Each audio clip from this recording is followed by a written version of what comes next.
मागण्या घेऊन ते गेले 7 दिवस आमरण उपोषणाला बसल्यात। त्याच्या पाठिंब्यासाठी इस्लामपूरमध्ये आपण साखळी उपोषण चालू केले। आज आपण सर्व संघटना, प्रहार संघटना यांच्या वतीनं इस्लामपूर बंदची हाक दिली। या इस्लामपूर बंदला सर्व व्यापारी बंधूंनी उदंड प्रतिसाद दिला, त्याबद्दल त्यांचे आभार मानतो।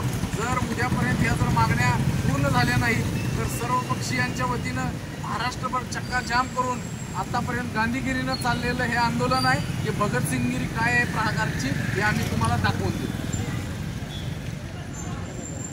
अपना भिड़ो बच्चों करो, अपना भिड़ो बच्चों करो, अपना भिड़ो बच्चों करो, अपना भिड़ो बच्चों करो।